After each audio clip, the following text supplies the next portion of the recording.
أعوذ بالله من الشيطان الرجيم. بسم الله الرحمن الرحيم. اللهم أخرجنا من ظلمات الوهم وأكرمنا بنور الفهم. اللهم افتح علينا أبواب رحمتك وانشر علينا خزائن علومك برحمتك يا أرحم الراحمين. اللهم صل على محمد وآل محمد وعجل فرجهم. لیلۃ القدر ہے اور سورہ دخان کی تلاوت اور تدبر کی عظیم توفیق ہمیں مل رہی ہے۔ بہت سے لوگ یہ سوال پوچھتے ہیں کہ کیوں شب قدر میں سورہ دخان کو ایک خاص اہمیت حاصل ہے۔ اس کا جواب سورہ قدر کی مطالب، سورہ قدر کے مطالب اور جو حسین پیغامات سورہ قدر ہمیں دے رہا ہے اس میں موجود ہے۔ الحمدللہ یہ سورہ، یہ جو سوال پوچھا جاتا ہے کہ شب قدر میں حوامیم میں سے سورہ دخان کو ایک خاص کیا حیثیت مقام حاصل ہے، تو اس کا جواب یہ ہے کہ آپ اگر فضائل دیکھیں سورہ دخان کی تلاوت کے، پڑھنے کے، تو آپ کو سمجھ میں آئے گا۔ پہلی فضیلت میں آپ کو نبی اکرم صلی اللہ علیہ وآلہ وسلم کی حدیث سے بیان کرنا چاہوں گی۔ اس کے لیے ذرا آپ تصور کیجئے کہ آپ مرکز ہو، سب کے سب کی توجہ آپ پر ہے۔ کتنے لوگوں کی توجہ آپ پر ہے؟ مثلاً 70,000 مثلاً بہت ہی طاقتور اور بہت ہی آؤٹ اسٹینڈنگ اور بہت ہی مہربان سولجرز ہے، ایک آرمی ہے، سب کے سب آپ کو دیکھ رہے ہیں، آپ کی حفاظت کر رہے ہیں، جہاں آپ جائیں وہاں جا رہے ہیں۔ ذرا آسمان پر آپ نگاہ کریں اور اگر آپ کو 70,000 پرندے ایک ساتھ ایک ہی جانب جاتے ہوئے نظر آئے، یا وہ آپ کی حفاظت کے لیے 70,000 فرشتے آپ کا طواف کرتے رہے، تو آپ کی کیا کیفیت ہوگی؟ آپ کو کیسا لگے گا؟ آپ یقین کیجئے کہ میرے نبی محمد مصطفیٰ صلی اللہ علیہ وآلہ وسلم نے فرمایا کہ من قرأ سورۃ الدخان فی لیلہ، رات کو سورہ دخان پڑھنے کی بات ہی کچھ اور ہے۔ سال بھر کی بات ہو رہی ہے، جب ماہ رمضان الکریم آ جائے اور ماہ رمضان میں قلب رمضان آ جائے تو بات کچھ اور ہو جاتی ہے۔ یہ ایک عام حدیث ہے کہ من قرأ سورۃ الدخان فی لیلہ اصبح، وہ صبح کرے گا وہ شخص جب کہ یستغفر لہ 70,000 ملک، 70,000 الف یعنی 1000، 70,000 ملک جو ہے اس کی توجہ کا مرکز، the center of attention جو ہے وہ آپ ہوں گی۔ ہمارے لیے قابل تصور نہیں ہے، یہ کیا عجیب پروردگار عالم ہمیں مرتبہ دے رہا ہے اس سورے کے ذریعے۔ میں آپ کو پہلے فضائل بتاتی جاؤں اور پھر بتاتی ہوں کیوں اس کو شب قدر کے لیے انتخاب کیا گیا ہے۔ دوسری فضیلت کے لیے ہم جاتے ہیں امام باقر علیہ السلام کی خدمت میں، تو آپ فرماتے ہیں کہ سورہ دخان کو ایک تو رات کو پڑھنے کا ہم نے بہت ثواب اور بھی روایتوں میں، اور دوسرا اپنی نمازوں میں شامل کرو۔ کبھی نماز شب میں پڑھو، کبھی کوئی مستحب نماز، کوئی واجب نماز صبح میں کبھی سورہ دخان پڑھ لو، تو کیا ہوگا؟ 3 کام ہوں گے۔ نمبر 1، سایہ آپ کو ملے گا عرش الہی کا۔ جس وقت ہر کوئی تپش میں، حرارت میں یوم القیامہ جو ہے وہ جلس رہا ہوگا، وہاں سائے کی تلاش ہوگی، اور وہ عظیم سایہ جس کا ہم تصور نہیں کر سکتے وہ ہے سایہ عرش الہی۔ نمبر 2 کہا کہ جب کمر ٹوٹ رہی ہوگی حساب کتاب دے کے، اس وقت آپ کا حساب کتاب آسان ہوگا۔ اور نمبر 3 کہا کہ ہماری تمنا یہ ہے، ہم ہر وضو کرتے ہوئے یہی کہتے ہیں کہ بار الہ اس زبان کو ذکر الہی کہ نور سے معطر کر دے، بار الہ اس ناک کو جو استشمام کے لیے ہے، رائحہ جنت، یعنی دنیا میں بھی مجھے پتا ہو کہ ان جنتی سوروں کے ساتھ، حوامیم کے ساتھ، آل حامیم کے ساتھ میری زندگی رہے۔ میں جب بھی وضو کر رہی ہوتی سوچتی ہوں میرا ذائقہ چینج کر دے یا رب ذو الجلال، میری لذت کے معیار کو بدل دے، اور پھر ہم کیا کہتے ہیں، ہمیں اصحاب یمین میں سے بنا دے۔ تو کہا جو اس سورے کی تلاوت جو ہے وہ نماز میں کرتا ہے، بے شک وہ مستحب ہو یا واجب ہو، تو اس کے لیے کیا اجر ہے کہ وہ عرش الہی، آسان حساب اور اصحاب یمین یمین یمین میں سے ہوگا۔ اور پھر کہا جمعے کوئی خاص فضیلت ہے، عام دنوں میں اگر آپ جمعے کے دن پڑھیں تو بیتن فی الجنہ، جنت میں ایک بیت جس کی تمنا افضل نساء اہل الجنہ حضرت آسیہ سلام اللہ علیہا کی تھی۔ آپ نے کہا مجھے بیت دے دے، مجھے گھر دے دے جدت پہ، تو کہا اگر یہ گھر چاہیے تو اس سورہ میں یہ طاقت ہے۔ اور ایک اور حدیث میں ہے بعدد کل حرف منہا 100,000 رقبہ عتق، کہ ہر حرف کے بدلے میں، یہ 59 اس کی آیات ہے نا سورہ دخان کی، اور حروف کتنے ہیں؟ ہزاروں میں ہیں، تو ایک حرف کے بدلے میں 1,00,000 غلام راہ خدا میں آزاد کرنے کے برابر آپ کو اجر مل رہا ہے۔ تو لہٰذا یہ سورہ آپ کے اندر آزادی لا رہا ہے، اور شب قدر ہے ہی براءۃ من النار، شب قدر ہے ہی آزادی کی رات۔ اور پھر امام صادق علیہ السلام سے منقول ہے کہ من کتبہا وعلقہا علیہ، جو سورہ دخان کو لکھ کر تعویذ کی شکل میں اپنے ساتھ رکھے، کان محابن فی وجہ کل من یلقاہ، جس سے وہ ملاقات کرے گا اس شخص کے دل میں ایک ہیبت اس قاری سورہ دخان کی اسے حاصل ہوگی، ومحبوباً عند الناس، اور وہ لوگوں کے درمیان محبوب بن جائے گا۔ محبوب لوگوں میں بھی بننا ایک مومن کے لیے زیب دیتا ہے۔ مومن یہ نہیں ہے کہ لوگوں میں مبغوض ہو، صرف اللہ کے نزدیک محبوب ہو۔ اور درد بدن کے لیے بھی مختلف روایات تھی، میں نے صرف 2 کا انتخاب کیا، جس میں لکھا ہے کہ اگر سر کا درد ہے اور دوسرا اگر قبض کی بیماری ہے تو روایت میں ہے کہ اس کو پانی میں پڑھ کے، پانی کو متبرک کر کے اس سورے کو پڑھا جائے۔ اور آخری روایت جو میں بیان کرنا چاہوں گی وہ یہ ہے کہ حاجت اور تمنا، کیونکہ تقدیر کی رات میں جہاں ہم دعا کر رہے ہوتے ہیں، سب سے بڑی دعاؤں میں ایک دعا سورہ دخان میں موجود ہے، اس لیے اگر آپ کو کوئی حاجت ہے، کوئی تمنا ہے تو نظر کریں اور سورہ دخان کا ختم کریں، آپ کی حاجت، آپ کی تمنا پروردگار عالم پوری فرمائے گا، یہ روایات کی روشنی میں۔ اب ہم چلتے ہیں کیوں اس کو شب قدر میں پڑھنے کو کہا ہے۔ آپ اس کی آیات کو ذرا سا توجہ دیجئے۔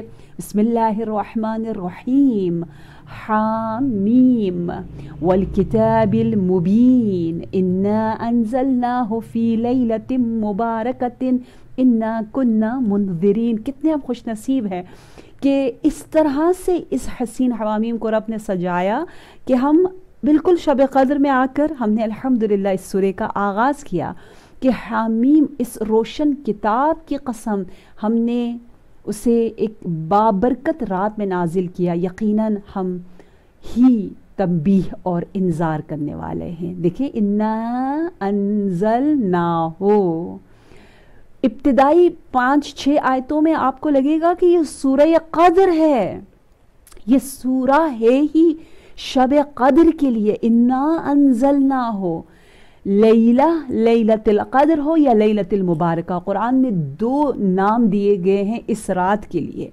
ایک لیلہ مبارکہ کیونکہ شب قدر برکت ہی برکت لاتا ہے، اور دوسرا لیلۃ القدر کیونکہ اس کی قدر و منزلت اتنی زیادہ ہے کہ جب رب کہہ دے تجھے کیا معلوم کہ اس رات کی قدر و منزلت کیا ہے، تو ہم کہاں جان سکتے ہیں۔ لہٰذا یہ جو پیغامات ہیں، آگے بھی دیکھیں، اگلی آیت بھی آپ دیکھ لیجئے، انا انزلناہ کے بعد جو اگلی آیات ہے اس میں بھی آپ کو سورہ قدر کا پیغام ملے گا، فیہا یفرق کل امر حکیم، اس رات میں ہر حکیمانہ امر کی تفصیل وضع کی جاتی ہے۔ تفصیل یعنی فرق، یفرق جیسے کہ پورے قرآن کو فرقان کہا جاتا ہے، یعنی حق و باطل میں تمیز دلانے والا۔ واقعاً وہ تمیزدار نہیں ہے، ہم اچھا نہیں لگتا کہتے ہوئے، لیکن ہم کہتے ہیں وہ بدتمیز ہے، جس کو احکام الہی نہیں پتہ، روایات میں ایسے کہا ہوا ہے، وہ بدتمیز ہے جو قرآن سے دور رہتا ہے، کیونکہ قرآن تمیز دیتا ہے، آپ کے اندر وہ ڈسٹنگوش کرنے کی طاقت آپ کو عنایت کرتا ہے۔ یہ قرآن فرقان ہے فرق سے. تو یہاں یفرق یعنی بالکل واضح الگ الگ فرق آپ کو ایک ایک حکم کی یہاں تفصیل سے اس رات میں جو ہے وہ اللہ کے امور تمام فیصلے جو ہے وہ صادر ہوتے ہیں. امرا من عندنا، ایسا امر جو ہمارے پاس سے صادر ہوتا ہے، رب کی جانب سے صادر ہوتا ہے. انا کننا مرسلین، کیونکہ ہمیں رسول بھیجنا مقصود تھا. یہ ہمارا ایک سسٹم ہے جس میں سال بھر کے امور کا فیصلہ تقدیر سازی جو ہے وہ اس رات میں ہوتی ہے. رحمتا من عندک، رسول کا بھیجنا، قرآن کا بھیجنا، تمام فرشتوں کا نازل ہونا، یہ کیا ہے؟ یہ رحمت ہے. یہ پروردگار عالم کی طرف سے ایک بہت بڑا پیار ہے. کاش ہم اس رحمت کو سمجھے. اتنی کہتے ہیں شب قدر میں وسعت رحمت الہی کی اتنی زیادہ نزول و بارش ہوتی ہے کہ جگہ کم پڑ جاتی ہے. اس لیے ایک معنی قدر کا لیا گیا یعنی تنگ. یہ زمین تنگ ہے، اس زمین میں اتنی کیپیسٹی نہیں ہے، لیکن ہاں مومن کے دل میں ہے. قلب المؤمن عرش الرحمن. جتنا دل بڑا ہوگا، جتنا دل پاک ہوگا، اتنی زیادہ وہ رحمت الہی کو ریسیو اور جمع کر سکے گا. بار الہ اس شب قدر میں ہمیں قلب وسیع، قلب مطہر اور شب قدر کی صحیح قدر دانی کرنے والے اور احترام کرنے والوں میں ہمارا نام ثبت فرما. یہ رحمت من عندک انہ هو السمیع العلیم. آپ دیکھیے یہ کہتے ہوئے کتنا مزہ آتا ہے کہ وہ سمیع ہے اور وہ علیم ہے، وہ سن رہا ہے اور وہ دیکھ رہا ہے. اس پر ہم گفتگو کریں گے کہ یہ جو تقدیر کا پروردگار عالم نے بتایا کہ آج کی رات تقدیریں بن رہی ہیں، تو تقدیر بن جائے گی سال بھر کے لیے، ہم کوئی تبدیلی اس میں نہیں لا سکیں گے، تو یہ تو جبر ہو جائے گا. یہ تو اس کا مطلب ہے ہم مجبور ہے. بس اللہ نے لسٹ بنا دی کہ کتنے لوگ حج پہ جائیں گے، اللہ فرشتوں کو حکم دے رہا ہے کہ کس کی کتنی عمر ہوگی، کس کو کتنا رزق ملے گا. اور بائی دا وے رزق بھی دو طرح کے ہوتے ہیں. کچھ رزق ایسے ہیں، کچھ روزی ایسی ہے جس کی پیچھے ہم بھاگ رہے ہوتے ہیں، لیکن کیا کہنا اس رزق و روزی کا جو خود رب کی جانب سے ہماری تلاش میں ہو. بار الہ وہ روزی وہ رزق ہمیں مل جائے جو رب پسند کرتا ہے اور جو ہماری تلاش میں ہے. تو تقدیر جو فیصلے پروردگار عالم کر رہا ہے وہ دو طرح کے ہیں. ماشاءاللہ سے آپ سب اہل علم اور معلمات تشریف فرما ہیں کہ ایک جو ہے لا یتغیر، اس میں کوئی تغیر نہیں آتا. صحیح، ہم سب کو معلوم ہے کہ ہم کیا کہتے ہیں لن تجد لسنت اللہ تبدیلا، کہ سنت الہی میں کوئی تبدیلی نہیں آتی. وہ سنت جو کہ رب کی جانب سے جو اٹل فیصلہ ہے، جو یقینی فیصلہ ہے. تو فیصلے جو پروردگار عالم کی جانب سے ہو رہے ہیں، جو تقدیر بن رہی ہے، اس میں سے کچھ نہایت حتمی اٹل اور 100% ہے. اور جیسے قرآن میں بھی سورہ الرعد آیت نمبر 11، یہ ایک ٹاؤن ہے، پورا ٹاؤن ایران میں، اس کی ڈاکومنٹری دکھا رہے تھے کہ انہوں نے اپنے شہر کے جو انٹرنس ہے اس میں یہ آیت لکھ دی تھی، ان اللہ لا یغیر ما بقوم حتی یغیروا ما بانفسہم. اللہ کسی قوم کا حال یقیناً اس وقت تک نہیں بدلتا جب تک وہ خود اپنی حالت کو نہ بدل لے. تو انہوں نے پھر جو اچیومنٹ کی تھی اس کے بارے میں وہ سب بتا رہے تھے کہ سب سے پہلے ہمیں خود اپنے اندر تبدیلی لانی ہے، تو پھر تبدیلی آئے گی. تو اس سے کیا پتا چلا؟ سورہ رعد کہہ رہا ہے کچھ ایسے قوانین بھی ہیں، کچھ ایسے تقدیر بھی ہیں کہ اگر جس کو اللہ نے یہ چاہا ہے کہ وہ بدل جائے، اس سسٹم ہی اللہ نے ایسا بنایا ہے. تو سسٹم میں دو طرح کی تقدیریں اور فیصلے ہو رہے. کچھ فیصلے اٹل یعنی سرٹن ہے، اور کچھ جو ہے ان میں لچک ہے، فلیکسیبل ہے. یہ بھی رب کا ہی ایک انداز ہے، یعنی فیصلہ کرنا اللہ کے ہاتھ میں ہے. ڈیفینیٹلی رحمت بلیسنگ سب اللہ کے ہاتھ میں ہے، لیکن اس کی اہلیت میں یعنی اس کا اہل بننا، اس کو ڈیزرو کرنا جو ہے وہ اللہ نے ہمارے ہاتھ میں دے دیا. کتنی بڑی بات ہے، کتنی بڑی بات ہے. اچھا میں جب تنہائی میں یہ سوچتی ہوں کہ رب نے مجھے اتنی طاقت دی، آزادی دی، حق انتخاب دیا اور اختیار دعا دے دیا، یہ عظیم ویپن میرے ہاتھ میں دے دیا کہ دعا کے ذریعے میں نہ جانے کیا کیا بدل دیتا ہوں. یہ بھی تقدیر میں لکھا ہے. تقدیر کا حصہ یہ ہے کہ جو جتنی محنت کرے گا اسی اعتبار سے اس کی تقدیر بدلے گی. جو جتنی دعا کرے گا، دعا وہی ہمارا کام ہے، محنت ہے، تو اسی اعتبار سے پروردگار عالم اس کے رزق میں، اس کی توفیقات میں، اس کو جو نعمتیں دے رہا ہے اس میں اضافہ فرمائے گا. لہٰذا کیا پتہ چلا؟ پتہ یہ چلا کہ ہم الحمدللہ جو اس رات میں جب ہم دعا کرتے ہیں تو 1000 مہینوں کی دعاؤں سے یہ بہتر ہے، یا خیر من الف شہر ہے، لیلۃ مبارکہ ہے. یعنی 1000 رات یعنی 80 تقریباً 3 years بنتے ہیں. ٹھیک ہے، اگر ایک اپروکسیمیٹلی جو ایوریج ہے ایک انسان کو اپنی زندگی میں 50 سال شب قدریں مل جاتی ہیں تو 4150 years کی نعمتوں کو، رحمتوں کو، بلیسنگز کو وہ جمع کر رہا ہوتا ہے. اس کی عمر اتنی طولانی ہو جاتی ہے. اور یہ امت محمدی صلی اللہ علیہ وآلہ وسلم کے لیے ایک بہت بڑا انعام ہے شب قدر کا ہونا، لیلۃ مبارکہ کا ہونا. یہ امت محمدی کا سب سے بڑا رب کی جانب سے احسان ہے. اس احسان پہ جتنا ہم شکر ادا کریں کم ہے. یہ وہ عظیم احسان جو رب ہمارے ساتھ کر رہا ہے. اب ہم تھوڑا سا، ہم نے شروع میں تفصیل سے بات نہیں کی ابتدائی آیات کی، تو میں ابتدائی آیات کی طرف جاتی ہوں. بسم اللہ الرحمن الرحیم. حامیم، ہمیں پتہ ہے حامیم حروف مقطعات میں سے ہے، اور آپ یقین کریں یہ شب نزول قرآن ہے اور اس میں قرآن ہی کے بارے میں قسم کھائی جا رہی ہے. والکتاب المبین، واو کا مطلب ہے قسم، قسم قسم قسم قسم. رب کیوں کھائے؟ رب کی باتیں تو سچی ہے. رب وہ قادر مطلق، وہ اصدق الصادقین، اس لیے قسم کھاتا ہے کہ وہ بات بہت اہم ہے، پیغام، وہ میسج پر اتنا زیادہ فوکس ہے.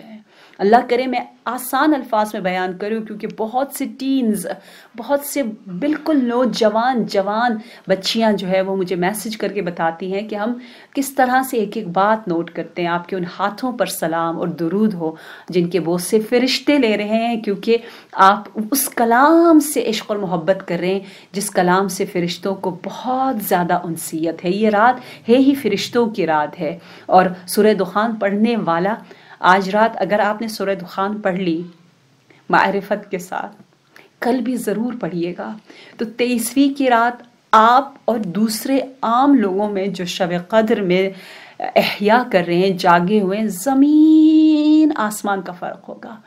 کیونکہ آپ کے پاس آلریڈی 70,000 انشاءاللہ نہایت مہربان دل سوز فرشتے ہوں گے.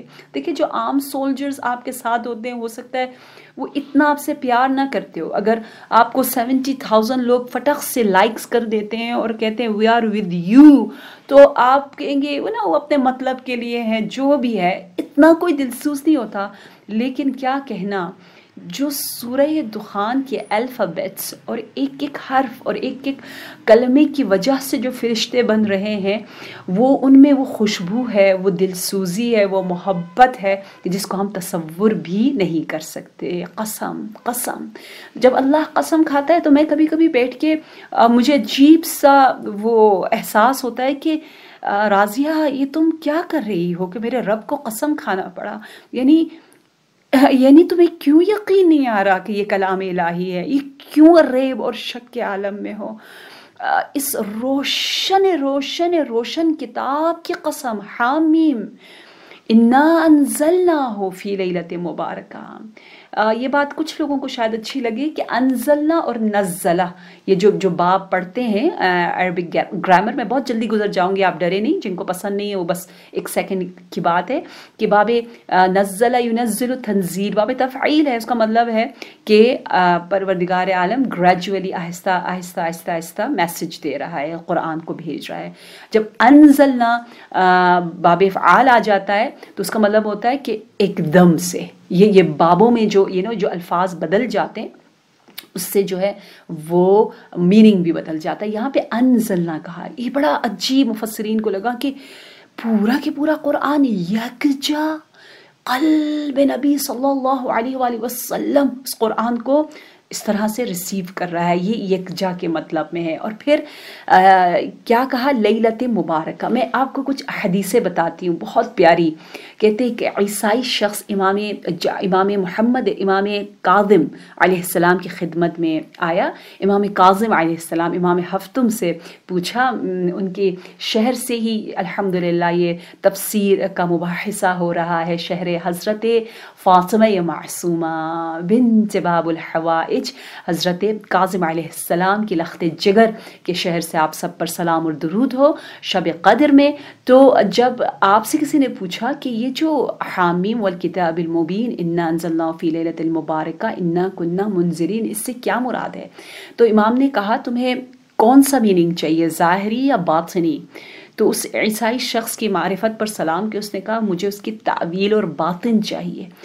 تو میرے آقا نے لب گشائی کی اور فرمایا حامیم یعنی فہو محمد صلی اللہ علیہ وآلہ وسلم، والکتاب المبین سے مراد امیر المؤمنین علیہ السلام، ہماری جان قربان ہو کہ شب ضربت میں بھی بار بار آقا کی تفسیر میں جو تعریف میں تمجید میں جو آیات نازل ہوئی ان کی زیارت کرنے کا ہمیں موقع ملا، اور شب شہادت مظلوم نہایت مظلوم اصبر الصابرین سید الاولیاء قائد الغر المحجلین امام العارفین امیر المؤمنین علیہ السلام میں پھر ہمیں یہ توفیق مل رہی ہے کہ ہم سورہ دخان کی آیت نمبر 2 یعنی امیر المؤمنین علیہ السلام یقیناً اللہ کی کتاب ہے۔ اللہ کی کتاب ایک حروف کی شکل میں ہے اور ایک شخصیات کی شکل میں ہے۔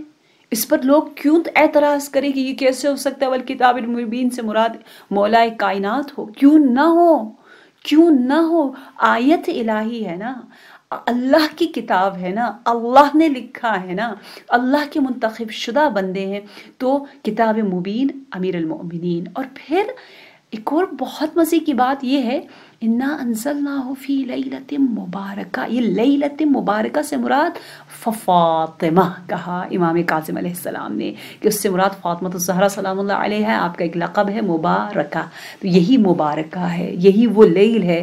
جس طرح ایک زمان ہے جس میں پورا قرآن نازل ہو رہا ہے، وہاں ایک دامن ہے جس میں اتنے سارے قرآن اتر رہے ہیں، وہ دامن سیدۃ النساء العالمین، سیدۃ اللیالی لیلۃ القدر، سیدۃ النساء فاطمہ الزہرا، کہ جس طرح تمام راتوں کا چیف جو ہے وہ یہ رات ہے، قلب رمضان ہے، قلب رمضان المبارک کا دل ہے شب قدر، اور جس کے لیے کائنات بنی نبی اکرم کا دل فاطمہ الزہرا سلام اللہ علیہا، جس دل پہ قرآن اتر رہا ہے اس کا دل ہے جناب الزہرا سلام اللہ علیہ، ہماری جان قربان ہو۔ اب آپ نے جب یہ میننگ دیکھ لیا، اب سمجھ میں آتا ہے کہ کیوں یہ روایت امام باقر علیہ السلام سے ہے کہ آپ نے فرمایا یا معشر الشیعہ خاصموا بحامیم و کتاب المبین، اے شیعوں، جب کوئی ولایت امیر المؤمنین اور اہل بیت کے بارے میں تم سے مناظرہ ڈیبیٹ کرے تو تم سہارا لو کس کا؟ سورہ دخان کا، یا ابتدائی آیت یہی سورہ زخرف کے بھی ہے جس میں یہ مراد ہو، یہ آیات آئی ہو یا معشر الشیعہ خاصمون فإنها لولاة الامر، کیونکہ خاصۃ بعد رسول اللہ صلی اللہ علیہ وسلم کے بعد جو سب سے اہم حجت اور دلیل ہے وہ قرآن میں سورہ قدر اور سورہ دخان ہے، جو امامت کا سورہ ہے، جو ولایت کا سورہ ہے، جو عشق اہل بیت میں یہ جو آیات پروردگار عالم نے نازل کی ہیں۔ تو یہ حکم ہے امام باقر علیہ السلام کی جانب سے کہ اگر کوئی پوچھے اہل بیت کے بارے میں کہ کیسے ہو سکتا ہے ہر زمانے میں ایک علی ہو، ہر زمانے میں ایک امام ہو، امام عصر زندہ ہے، تو آپ یہ کہو کہ آپ بتاؤ شب قدر میں تمام کے تمام اللہ کے امور لے کر فرشتے نازل ہو رہے ہیں نا، اور آپ کو پتہ ہے فرشتے ہر محفل میں جاتے ہیں، ہر گھر میں جاتے ہیں جہاں ایمان کا نور ہے۔ لیکن اگر ایسی محفل ہے جہاں ایسا شخص ہے جو والدین کا بہت ہی برا ولد ہو، بیٹا ہو، بیٹی ہو، ان کے پاس نہیں جاتے۔ نمبر 2، جن کے گھر میں نجاست ہو، شراب یا باقی نجس چیزیں ہوں، ان کے پاس نہیں جاتے۔ نمبر 3، جس کے دل میں کینہ ہو مومنین کے لیے، کسی بھی اپنے دوست سے جو مومن ہے ناراض ہو، بغض ہو، عداوت ہو، اس کے پاس، ان 3 کے علاوہ سب کے پاس فرشتے جا رہے ہیں۔ یہ فرشتے عام مومنین کے پاس جاتے ہیں، انہیں سلام کرتے ہیں، اگر وہ دعا کر رہے ہو تو آمین کہتے ہیں انشاءاللہ، کہ آپ ایک حد تک احساس کریں فرشتوں کے نزول کو، اور یہ احساس کرنا ہمارے لیے ضروری ہے۔ ہم انسان ہی اسی لیے ہیں، وگرنہ ہمارا مقام پھر وہ انسانیت کے مقام سے بہت کم ہو جائے گا۔ اور جتنی ہمارے پاس پاکی ہوگی اتنا زیادہ ہم فرشتوں کو درک کریں گے، فرشتے ہمارے قریب آئیں گے۔ اور جو انسان ایک کامل ہے، جو خلیفۃ اللہ ہے، جو حجت اللہ ہے، جو بقیت اللہ ہے، ان کے پاس تمام کے تمام فرشتے وہ امور لے کر آتے ہیں اور امام سائن کرتے ہیں۔ تو میرے پاس تو نہیں آتے، آپ کے پاس تو نہیں آتے، تو کن کے پاس آتے؟ یقیناً امام زمان عجل اللہ تعالی فرجہ الشریف۔ یہ وہ تفسیر ہے کس کی؟ لیلۃ القدر کی، اور یہ سورہ دخان جو ہے وہ ولایت اور امامت کو اس طرح سے ثابت کر رہا ہے۔ آپ دیکھیں حوامیم میں ابھی تک الحمدللہ ہم نے پہلا سورہ کیا تھا سورہ غافر، ٹھیک ہے؟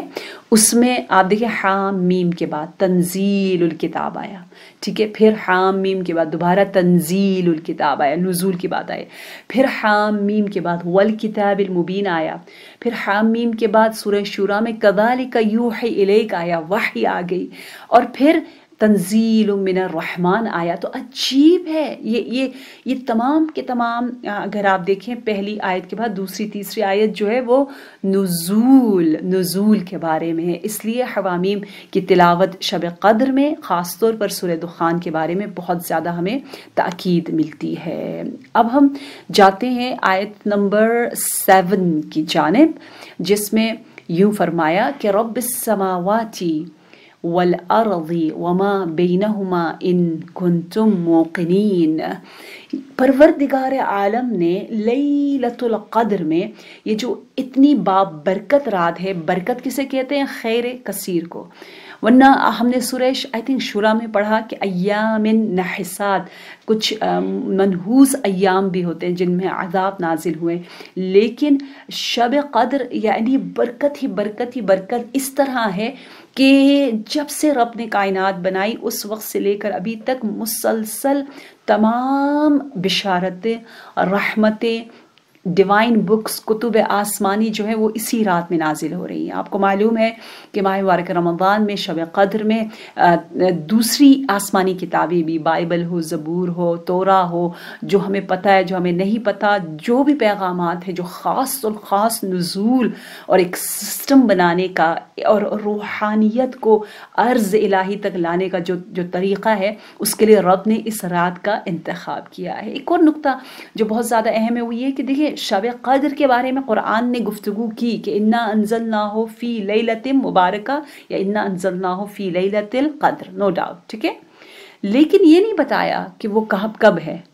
دیکھیے جان بوجھ کے قرآن کا یہ سٹائل ہے کہ قرآن کلیات یعنی اہم باتیں بتاتا ہے لیکن جزیات نہیں بتاتا، تاکہ ہم اہل بیت علیہ السلام کے در پر دستک دیں اور ہم حدیث کی طرف رجوع کریں، ہم حدیث خوان بنیں، اور ہم جو ہے وہ نبی صلی اللہ علیہ وسلم کی سیرت اور اہل بیت کی سیرت کو فالو کریں. تو جب ہم ان سے پوچھتے ہیں تو ہمیں پتہ چلتا ہے کہ ان 3 راتوں میں شب قدر کو تلاش کرو. کس نے بتایا؟ حدیث نے، قرآن نے نہیں بتایا، صرف کہا لیلۃ مبارکہ اور لیلۃ القدر، اور ہمیں یہ پتہ ہے لیلۃ القدر جو ہے وہ ماہ مبارک رمضان میں ہے. That's it.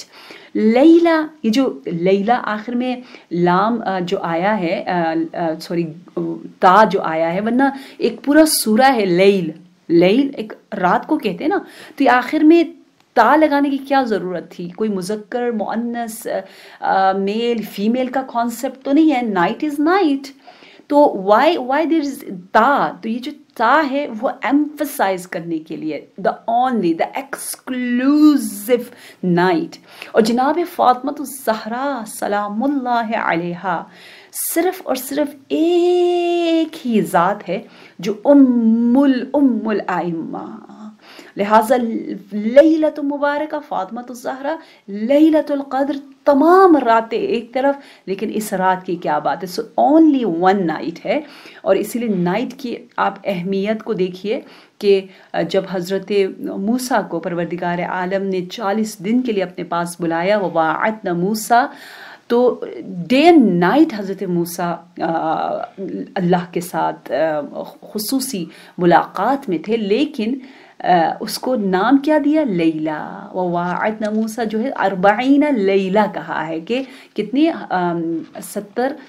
40 جو ہے وہ راتیں، کیونکہ رات کی اہمیت بہت زیادہ ہے بنسبت دن کے. اچھا، رب السماوات والارض، آیت نمبر 7 کہہ رہا ہے کہ وہ رب ہے آسمان اور زمین کا، وما بینہما.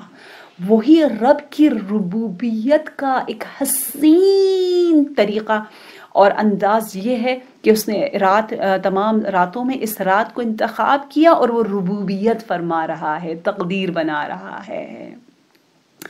رب کا مطلب پتہ ہے نا کیا ہے؟ رب یعنی وہ ہستی جو آپ کو آہستہ آہستہ بلندی کی طرف لے جائے.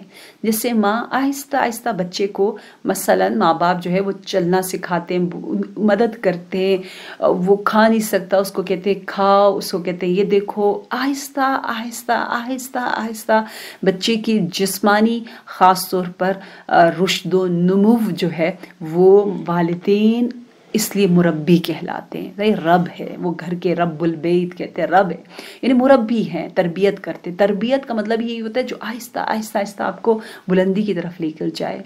ان کنتم موقنین، اگر تم یقین رکھتے ہو، اگر کل کائنات کا رب جو ہے وہ اللہ ہے، اہل یقین میں سے ہو، تو تم پر یہ بات روشن ہو جائے گی کہ یہاں کوئی اور ربوبیت نہیں کر رہا سوائے رب ذوالجلال کے.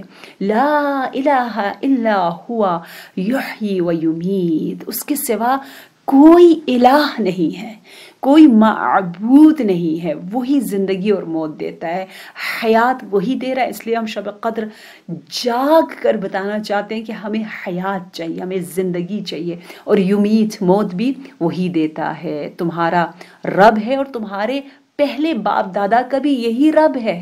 تم لوگ کیوں بھولتے جاتے ہو کہ ہم کہتے ہیں نا، ہم اپنے آبا و اجداد کی رسموں کو قائم رکھنا چاہتے ہیں. تو پروردگار عالم کہہ رہے ہیں کہ آبا و اجداد کا رب بھی جو ہے وہ اللہ ہے، کوئی اور نہیں ہے. اسی کی طرف تم رجوع کرو، لہٰذا دوسری اندھی تقلید نہ کرو.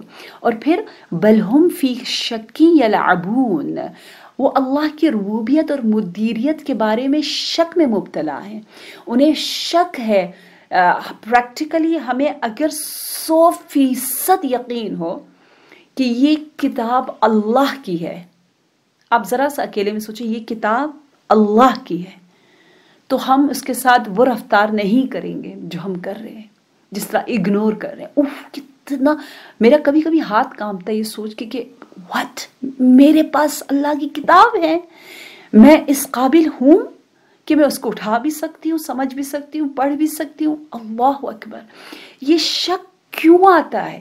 کسی کو ربوبیت کے بارے میں، کسی کو مدیریت کے بارے میں، کسی کو الوہیت کے بارے میں، کسی کو اللہ کی آیات کے بارے میں. یہ ہم اتنی ہماری زندگی میں یقین کا نور کتنا کم ہے. پروردگار عالم نے اسی لیے کہا ہے کہ میں سب سے کم رزق جو بندوں کے درمیان تقسیم ہوا وہ یقین ہے. کیونکہ ہم خود اس یقین کو حاصل نہیں کرتے، خود ہم اس کی اہلیت نہیں بنتے. تو یقین کی کمی کیوں ہے، شک کیوں ہے، وجہ کیا ہے، اس کا کاز کیا ہے؟ کاز بہت زیادہ اہم ہے. حتیٰ اس شب قدر میں بھی افسوس کے ساتھ ہم یہ ایسا دیکھتے ہیں کہ لوگ آرام سے باتیں کر رہے ہیں، کھا رہے ہیں، پی رہے ہیں، اور پھر جا کے 1-2 گھنٹہ عبادت کر لیتے ہیں.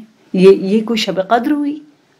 آپ عام دنوں میں آدھا گھنٹہ عبادت کرتے تھے، اب اس میں جو ہے آپ 1-2 گھنٹہ عبادت کر لو، 3 گھنٹہ عبادت کر لو، دیٹس اٹ.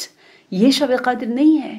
شب قدر میں اگر آپ نے اس اہل یقین کے نور کو حاصل کرنا ہے، اس کے لیے وجہ کیا بتائی؟ یلعبون یعنی وہ بیہودہ بے مقصد کاموں میں اتنے مصروف ہوتے ہیں، ان کا دماغ لہو و لعب کی طرف جاتا ہے کہ وہ اس طرف ان کی توجہ کم ہو جاتی ہے. یہ وہ سب سے بری جو صفت ہے جس کی وجہ سے انسان عقلانیت کی طرف نہیں جاتا، فکر استدلال کی طرف اس کا ذوق جو ہے اس کو نہیں لے کے جاتا. کیونکہ اس نے اپنے آپ کو خود انگیج کر رکھا ہے.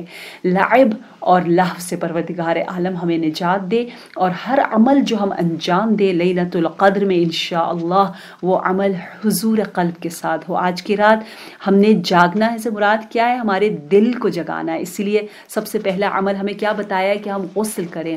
غسل بدن کا بھی کریں اور دل کا بھی غسل کریں. دل کا غسل کیا ہے؟ دل کا غسل وہی حضور قلب ہے، مراقبہ ہے. اور اس کو بہت بہت زیادہ سیریس لیں کہ ہم کیسے مراقبہ کریں. اور میں ہمیشہ بتاتی ہوں 3 تسبیحوں کو اپنے ساتھ رکھیں. بے شک آپ کے گھر میں اگر بچے ہیں، آپ کے گھر میں کوئی بیمار ہے، آپ کو کچن میں کام کرنا ہے، آپ کو بہت سے دوسرے امور انجام دینے ہیں، تو چلتے پھرتے آپ سورہ قدر کی تلاوت کریں. اور جہاں آپ کو لگے کہ آپ کی توجہ نہیں تھی، آپ نے ایسے ہی پڑھ دیا بسم اللہ الرحمن الرحیم انا انزلناہ فی لیلۃ القدر، تو آپ ریپیٹ کرو. آپ کو اوہ یہ میں نے دل سے نہیں کہا، دل حاضر نہیں تھا. اس ریپیٹ کرنے کا فائدہ یہ ہوگا کہ آپ کو احساس ہوگا کہ میں تو اکثر تلاوت بغیر حضور قلب کی کرتی تھی، یہ کیا ہے میرا دل، اور میری توجہ کہاں ہے. اور دوسری تسبیح جو ہے وہ استغفار کی ہے، اور تیسری جو ہے وہ صلوات کی ہے. یہ 3 تسبیح ہے. تو آپ جو ہے وہ لوگوں سے ایون باتیں کرتے ہوئے، اگر آپ کی ذمہ داریاں ہیں، اگر آپ کام کر رہی ہیں تو بیچ بیچ میں آپ کسی کی بات سن رہی ہیں، تو آپ یہ کام انجام دے سکتی ہیں. اور ایک اور چیز جو میں واقعاً سب سے کہنا چاہوں گی وہ یہ ہے کہ ہمیں اس بات کا پورا یقین ہو کہ ہمارا ہر عمل، ہر حرکت کے بدلے میں نور اور رحمت کی شکل میں پروردگار عالم ہمیں اس کا فوراً جواب دے رہا ہے. یعنی آپ سوچیں نا کتنی بڑی رات ہے. یعنی آپ کی زندگی میں کہ یعنی قیامت کے دن جب ہم دیکھیں گے کہ اس رات کے بدلے ہمیں کیا کچھ ملا ہے، تو ہم کہیں گے کاش ہم نے اس رات کو اور زیادہ حضور قلب کے ساتھ گزارا ہوتا. میں صرف ایک بات کی طرف بہت زیادہ تاکید کرنا چاہوں گی جو روایات میں بہت جس پر سٹریس ہے. جو جتنی بھی آپ عبادتیں کریں وہ ضرور کریں، لیکن ایک عبادت جو روایات صحیحہ میں ہے اور جس کو تمام ائمہ علیہ السلام بہت زیادہ جس پر اصرار کرتے تھے، وہ کون سی عبادت ہے؟ جس کو نہیں چھوڑنا، کسی بھی صورت میں نہیں چھوڑنا. جس طرح میں نے صلاۃ اللیل کے بارے میں آپ سے کہا کہ نماز عشاء کے بعد نماز وتیرہ جو آپ پڑھتے ہیں، وہی 2 رکعت نافلہ جو ہے بیٹھ کے پڑھتے ہیں، اس کے بعد آپ نے نماز وتر تک آپ نے پہنچنا ہے، اور پھر آپ نے دوسرے دن کا آغاز کرنا ہے. آپ کی رات کا سم ہاؤ آغاز مستحب نماز جو ہے وہ نماز نافلہ عشاء سے ہو رہی ہے، اور مستحبات میں اینڈ جو ہے وہ نماز وتر سے ہو رہا ہے، اور پھر آپ دوسری صبح کا آغاز کر رہے ہو. ٹھیک ہے، یہ ایک آپ نے ذہن میں رکھا ہے. ماشاءاللہ بہت سی مومنات مجھے کہہ رہی ہیں کہ وہ بہت زیادہ لطف اندوز ہو رہی ہیں صلاۃ اللیل اور اللہ کے ساتھ خلوت کر کے. اور دوسری چیز جو آج میں کہنا چاہ رہی ہوں، وہ جو کہ بہت ہی زیادہ ضروری ہے، جس کو کسی بھی صورت میں نہیں چھوڑنا، وہ کیا ہے؟ شاید آپ کو شروع میں مشکل لگے، وہ جو ہم سب انجام دیتے ہیں، ہم سب کو پتہ ہے، لیکن میں صرف اس کیونکہ یہ بہت صحیح روایت ہے اور اس پر بہت زیادہ تاکید ہے، مستحبات میں بھی کچھ مستحب مؤکد ہوتے ہیں، یہ ان میں سے وہ ہے 100 رکعات نماز پڑھنا۔ 100 رکعات نماز کچھ بھی نہیں ہے، یعنی اس کا جو آپ اجر دیکھو اس کے مقابلے it's nothing۔ 100 رکعات نماز پڑھنے یعنی اس کا مطلب یہ ہے کہ میکسیمم آپ کے جو ہے وہ 2 گھنٹے چلے جائیں گے۔ 2 گھنٹے کیا ہے؟ کچھ بھی نہیں ہے۔ اگر بالفرض آپ نہیں پڑھ سکتے، بیٹھ کے پڑھ لیں، جس طرح بھی پڑھ لیں، آپ آج کی رات ایک 50 رکعت ضرور پڑھنے کی کوشش کریں، 20-30 رکعت، اور پھر 23 کی رات ہر صورت میں اس کو 100 تک پہنچا دیں۔ یہ بھی ہو سکتا ہے بگنرز کے لیے، ایون آپ ایک 10 رکعت پڑھ لیں اگر آپ بہت زیادہ بگنر ہو آپ کا، اور آپ سورہ پڑھنے کی ضرورت نہیں ہے، سورہ حمد آپ نے پڑھا اور بس رکوع اور سجود کر لیا، سلام میں بھی جو ہے السلام علیکم صرف پڑھ لیا، ٹھیک ہے، سارے تشہد کے بعد اللہم صلی علی محمد وآل محمد السلام علیکم ورحمۃ اللہ، وہ واجب ہے۔ اور بسم اللہ الرحمن، اس طرح پڑھیں گے اللہ اکبر، بسم اللہ الرحمن الرحیم، سورہ حمد رکوع میں چلی گئی، اس کے بعد کوئی سورہ پڑھنا ضروری نہیں ہے، ٹھیک ہے، شارٹ جو 2 رکعت، اس طرح ہر رکعت 1 منٹ کی ہوگی، اور 100 رکعت جو ہے وہ آپ کو 100 منٹس آپ کو لگ جائیں گے۔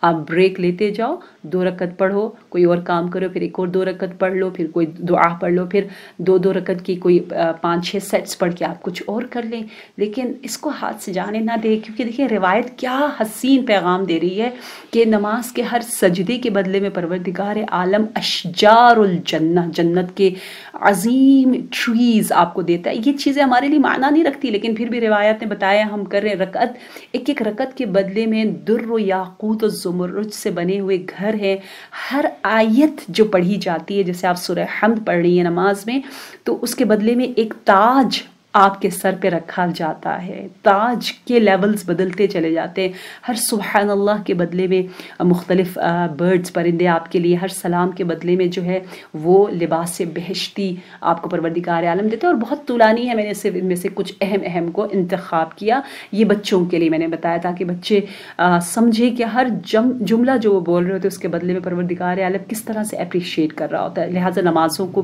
بالکل فراموش نہ کریں، اور ہماری خوش نصیبی ہے کہ اس شب لیلۃ القدر میں ہم نے الحمدللہ علمی مباحثہ کیا، جو کہ شب قدر کا سب سے اہم حصہ ہے۔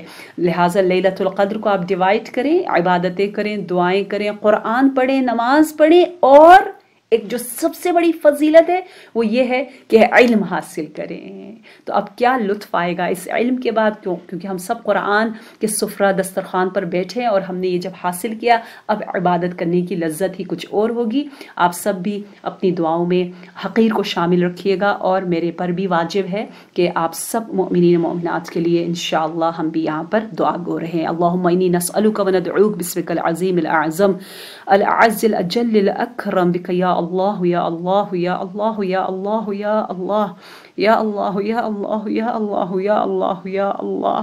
پروردگارا خدا بندہ، آج ہم بک یا اللہ، بک یا محمد اور بعلی بمحمد کہہ کر قرآن کو اپنے سر پہ رکھیں گے۔ پروردگارا خدا بندہ، علی مرتضیٰ کے اس شگافتہ سر کا، اس ضربت اور خون آلود زہر سے مسموم سر کا واسطہ، یا اللہ یا اللہ یا اللہ، قرآن کی محبت ہم سب کے دلوں میں جاگزین فرما، قرآن کی شفاعت ہمیں نصیب فرما، حب علی، عشق علی، ولایت حقیقی علی سے لبریز ان دلوں کو بار الہ حب الدنیا سے دور، علوم اہل بیت سے منور فرما۔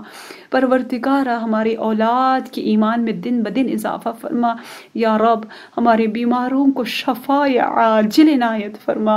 پروردگارہ خدا بندہ، شب قدر ہے، شب رحمت ہے، کچھ جگہوں پہ کچھ گھنٹوں کے بعد شب قدر ہوگا۔ بہت سے مومنات کہتی ہیں ہم اس وقت سحری کھا رہے ہوتے، ہم نماز صبح پڑھ رہے ہوتے۔ بار الہ پروردگارہ، جہاں جہاں جو مومن بیٹھ کر قرآن سے یہ نور لے رہا ہے، یا رب ذوالجلال ان کی کی دعاؤں کو اپنی بارگاہ میں بطور اسرع مستجاب فرما. ہمیں شب قدر کے محروموں میں سے قرار نہ دے، بلکہ رحمت لینے والوں میں سے، در کرنے والوں میں سے قرار دے. یا رب یا رب یا رب، امام عصر امام زمانہ کو اس دن ظہور عنایت فرما. وتقبل منا انک انت السمیع العلیم.